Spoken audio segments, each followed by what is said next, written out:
गुरुदेव के चरण कमलों में कोटि नमन। भाइयों एवं बहनों, राधे राधे।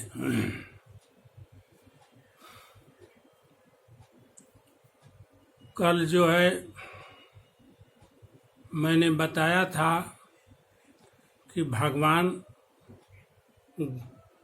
गोपियों को परम धर्म का उपदेश दे रहे हैं कि गोपियां पति की सेवा शुश्रूषा करना ही तुम्हारा परम धर्म है, उसी से तुम्हारा परलोक बनेगा।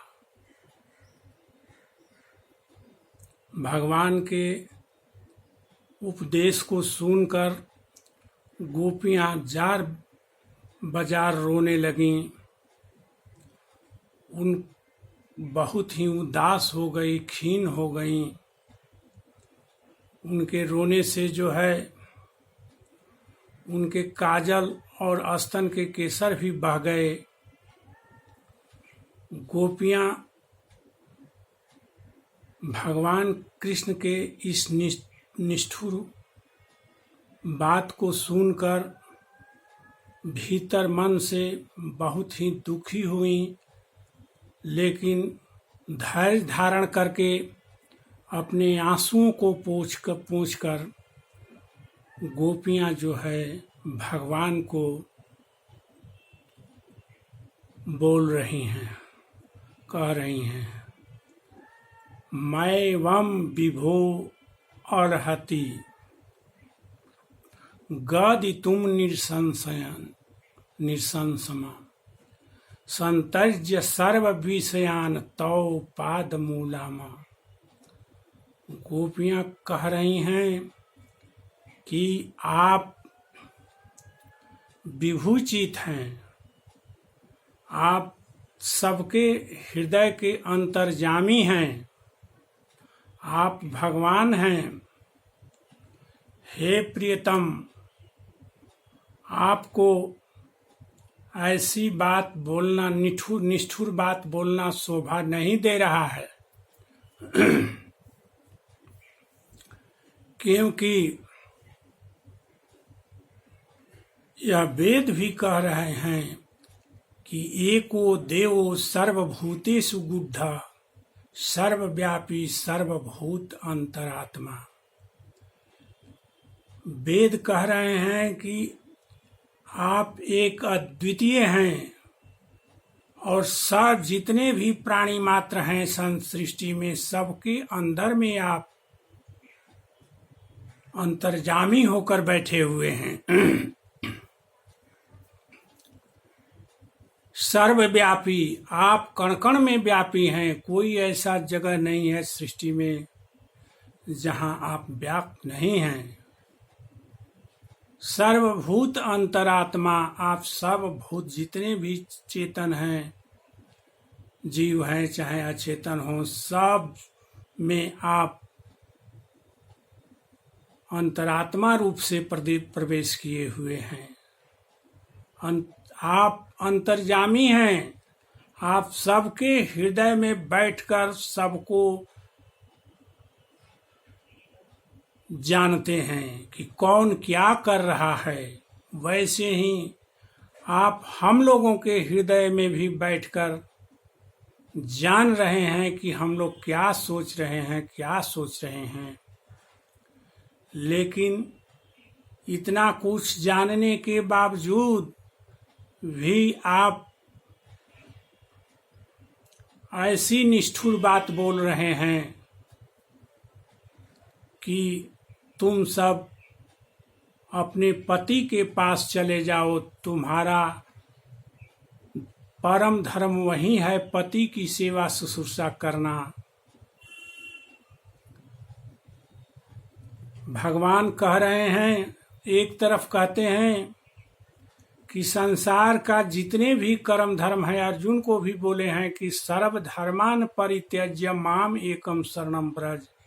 हे अर्जुन, संसार में जितने भी प्रकार के कर्म धर्म है, सब कर्म धर्मों को छोड़कर तुम मेरी शरण में आ जाओ, मैं ही तुम्हें सभी पापों से मुक्त करूंगा।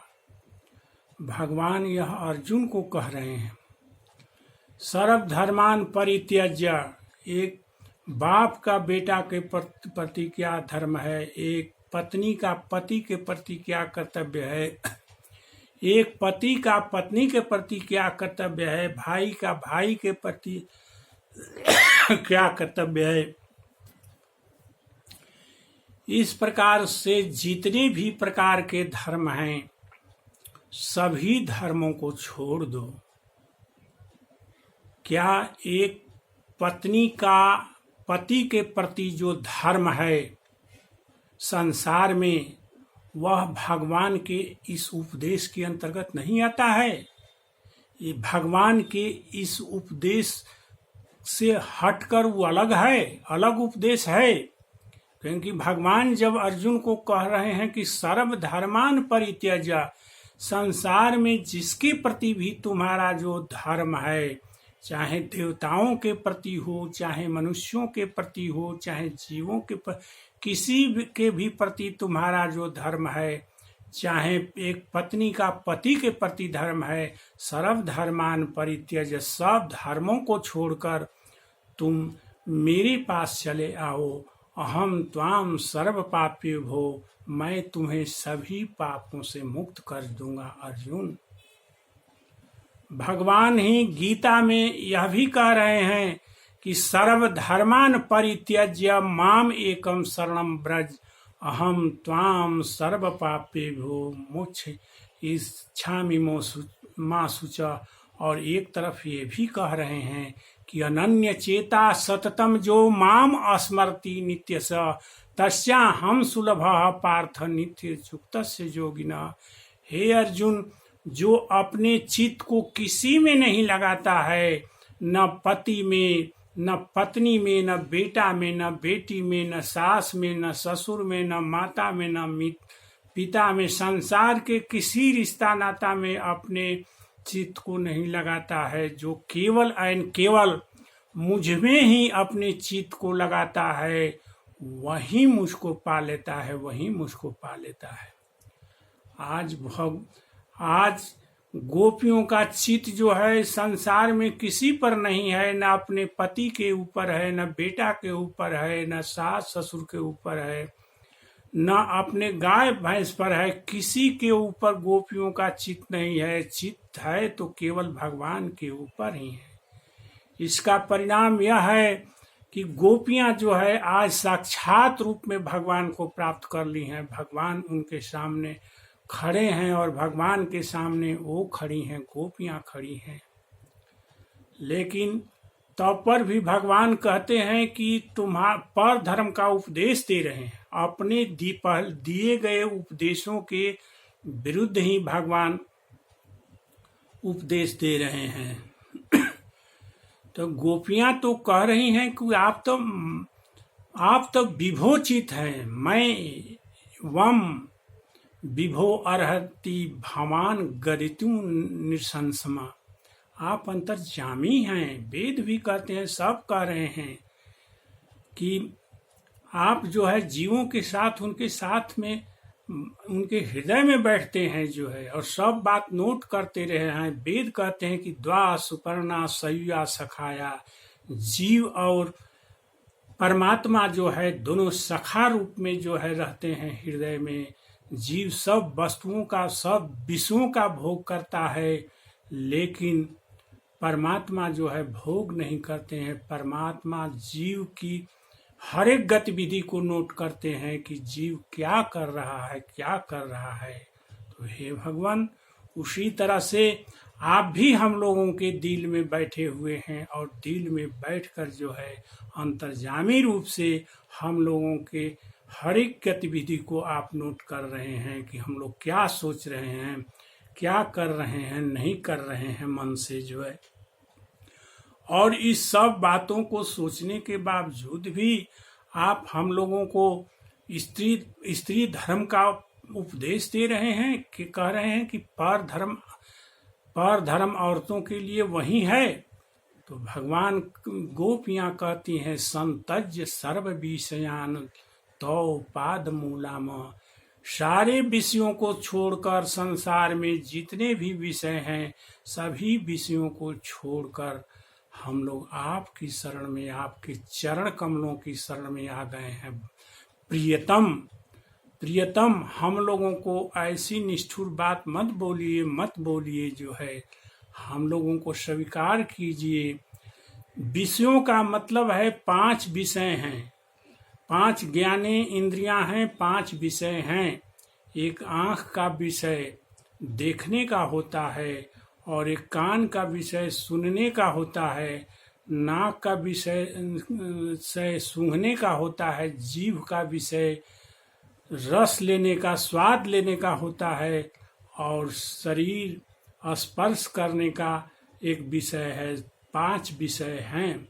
तो गोपियाँ कहती हैं कि हम लोग सब विषयों को छोड़ दिए हैं, आँख के सांसारिक विषयों को छोड़ दिए हैं, आँख से संसार को देखना बंद कर दिए हैं, कान से संसार को सुनना बंद कर दिए हैं, और नाक से संसार का गंध लेना बंद कर दिए हैं, रसना से सांसारिक वस्तुओं का स्वाद लेना बंद कर दिए हैं, और संसार और शरीर से जो है सांसारिक चीज, सांसारिक कोई भी हो उसका स्पर्श भी हम लोग बंद कर दिए हैं।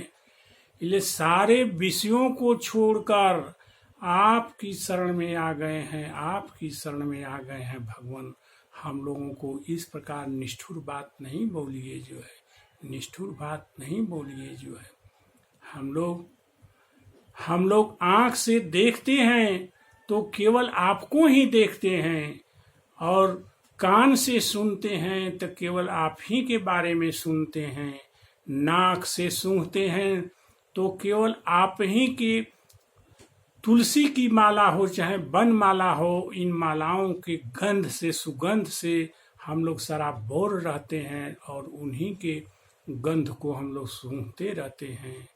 जीभ से रसास्वादन जे लेते हैं तो आपके प्रसाद का ही भोग हम लोग करते हैं, और कान से सुनते हैं तो आपकी विश्व मोहिनी बंसी ध्वनि को ही हमेशा सुनते रहते हैं, वही ध्वनि हम लोगों को आकर्षित की हुई रहती है।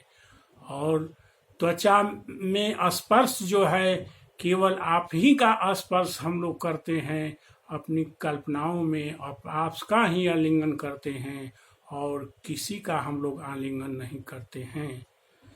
वेद भी कह रहे हैं कि ज्यादा पंचावतिष्ठन्ति ज्ञानानि मनसा सह बुद्धिश्च न विचेष्टति ताम आहु परमाम गतिम। इसका वेद कह रहे हैं, कठोपनिषद में जो है जमराज कह रहे हैं कि हे नचिकेता, जब 5 ज्ञाने इंद्रियां आकर के भगवान के ऊपर एकदम स्थिर हो जाती हैं, भगवान से नहीं हिलती डुलती हैं, अब बुद्धि और मन भी दूसरे चीजों पर नहीं जाता है, केवल भगवान के बारे में ही सोचता है और भगवान से ही अटैच रहता है, तो नचिकेता जानो कि उसकी परम गति हो गई जीते जी। यह नहीं देखना है कि मरने के बाद किसी की परम गति होती है, जिंदे ही परम गति की परिभाषा दी गई है कि परम गति किसको कहते हैं, जिसकी ज्ञान इंद्रियां, मन और बुद्धि सब जो है भगवान के ऊपर जाकर केंद्रित हो जाती हैं, उसी को परम गति कहते हैं। जीते जी अगर इस चीज को प्राप्त कर लिया तो जीते जी मनुष्य की परम गति हो गई, परम गति हो गई। इस प्रकार जो है गोपियां इस उपदेश के अनुसार, वेद मंत्र के अनुसार तो गोपियों की परम गति हो चुकी है, परम गति होना बाकी नहीं है। अब संसार में उनको लौटना नहीं है जो है, और तो पर भी भगवान इस प्रकार के गोपियों को पर धर्म का उपदेश दे रहे हैं। इस प्रकार भगवान का मुंह तोड़ जवाब जो है गोपियां दे रही हैं जो है, और भगवान गोपियों के भाव को अक्षरशः सुन रहे हैं, अक्षरशः देख रहे हैं कि गोपियों के मन में क्या भाव है। बस आज इतना ही विधवा बहनों से मेरा अपील है कि गोपियों के इस प्रणय गीत को जो मैं कह रहा हूँ वो जरूर ही ध्यान पाठ लगाकर सुने, उनके लिए यह एक बहुत बड़ा संबल होगा। बस आज इतना ही। ओम शांति ही शांति ही शांति ही।